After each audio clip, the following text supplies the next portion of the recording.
As part of Martin Scorsese's filmography, one of the things that makes The Wolf of Wall Street stand out to many is the excess that's on display, and there's this shock value that seems to come with it. And I think that comes through because he treats the sex, drugs, power and corruption in this film in much the same way he does violence in others, and that's in this very matter-of-fact, unjudgmental way. This is how it is in the world that these characters live in, and as Scorsese would say about one of his favourite films which inspired this, Sweet Smell of Success, characters speak only the language of force and plunder. That's all they know. There's nothing else. But for me, the biggest shock relating to this film came when I learned that it almost starred Mary Poppins herself, Julie Andrews. Now I know she's done other films, I know she's done more dramatic roles, but if it wasn't for the fact that she had to turn the film down due to recovering from surgery, there would have undoubtedly been multiple reviews questioning whether she was really practically perfect in every way. Andrews later admitted, though, that not being able to take on the role, which would eventually go to Joanna Lumley, was a major regret for her. But there's that version of the film, there's that version which was the same but starring Julie Andrews. And there's another version that could have existed, though, and that's the studio version, which I think would have been a good deal more different. After he purchased the rights to adapt Jordan Belfort's autobiographical book of the same name, Leonardo DiCaprio brought the film to Warner Brothers and Scorsese.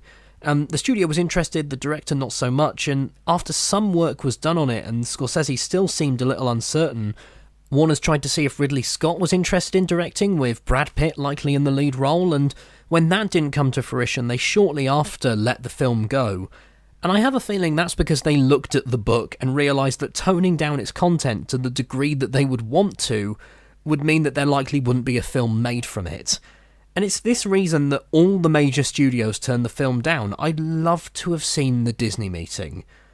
Studios just couldn't agree on the vision that Scorsese and DiCaprio had, and as I mentioned, Scorsese himself had originally turned the film down, and it wasn't for the same reasons as when Raging Bull or The King of Comedy were brought to him by Robert De Niro years before. In those cases, he just said he had little interest in the base subject matter, sport or comedy.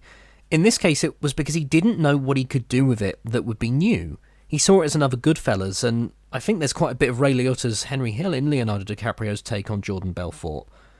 But Scorsese had done Goodfellas already, why would he do it again?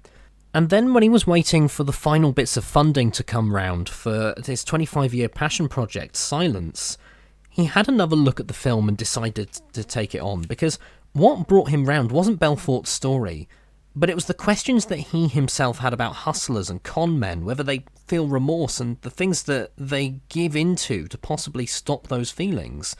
And so a film of excess it was.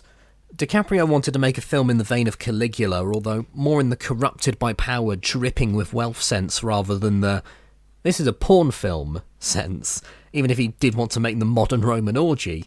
He and the cast would push themselves on set, starting initially quiet competitions as to who could do the most outrageous thing amongst the improvisation. Scorsese famously encourages improvisation in his films, and whether it be a scene where someone eats a goldfish or one that on paper was a conversation asking for a divorce that the night before was turned by those involved into a big, growing argument sequence which would turn into a nightmare for the continuity department. Scorsese encouraged it, needing that freedom to be able to do what he needed to do with this film, and that was capture a world of excess, and without studio financing, financed independently, he could do that with more ease. It's been noted by a number of cast and crew members, actually, that the director seemed to be having some of the most fun of his career making this film. And maybe that's because he had that freedom to create without a studio hanging over him. When it came to the editing, there was a slight bit of studio-like feeling, but that was simply because there was the knowledge that he couldn't put a nearly 4-hour film like this into cinemas. Then there was the battle with the American Ratings Board, the MPAA, or at least what was thought would be a battle.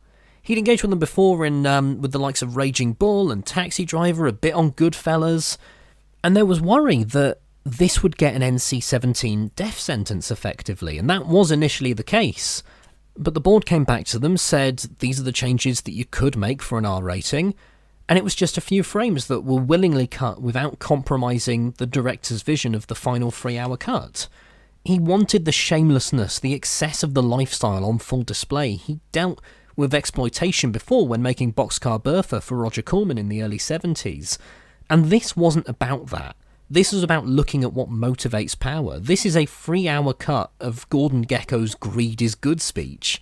Scorsese may not shoot with judgment, and he's said that part of the moral attraction he found in this story is that, unlike Goodfellas or Casino, where the characters have enough morality to know that what they're doing is immoral, most of the people we see in The Wolf of Wall Street are simply amoral.